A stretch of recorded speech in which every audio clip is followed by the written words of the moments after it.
These are autumn blaze maples that we planted in the spring.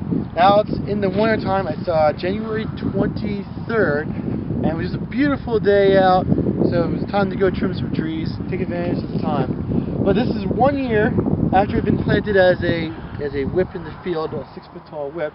We're going to go through and trim this guy up a little bit and retape him. So before I do anything, the first thing I do is I always trim before I stake, just because it's better. That way it's easier to work around the stake rather than having the tree free from the stake rather than being pressed up against the stake to work on it. So the first thing I'm going to do is that when we sell these trees, I want the first branching to be right about there. So this branch is too low. We're going to take that branch off and all the small ones down the bottom. So that's pretty good about where I want the branching to start, and about in that area. If I want to, I can come back later and remove some more, but for now that's pretty good. So now we're going to go up to the top. We're going to try to make one single leader. So that's definitely going to be the leader. We're going to eliminate competition at that point right there, so that will be the leader. So then we're going to go and subordinate the prune, or the lead, so there's only one leader. You know that's what it's going to be. No arguing there on that, and no competition from them later on. So we're going to go down and we're going to make ourselves somewhat of a little bit more rounded of a tree.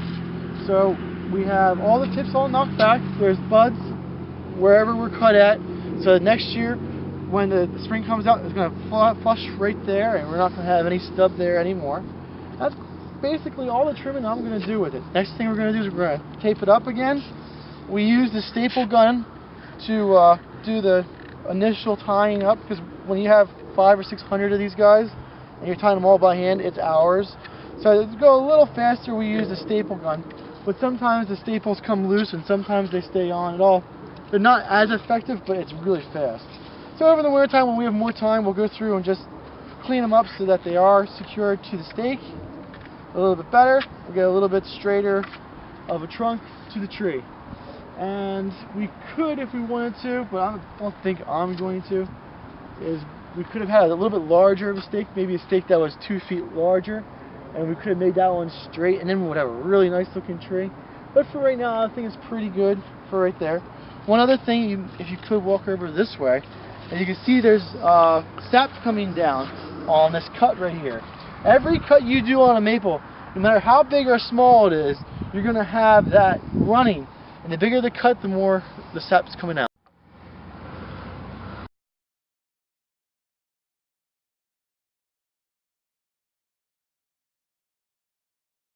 Regardless of what you do or how you prune it, that sap's going to come out. There's no way of really stopping that, and we call that bleeding. If you see that, don't be worried. It's just one of the things that maple trees do when they get cut. If you notice on these trees, there's absolutely no deer damage. And that's because this farm is fenced with an 8-foot high fence. If you have a small tree like this and there's deer in your area, you will also need to have a tree guard on it. These don't have tree guards because there are very few deer that get in here. Those that do seem to end up on somebody's dinner table. These are maples that are tagged and ready to dig.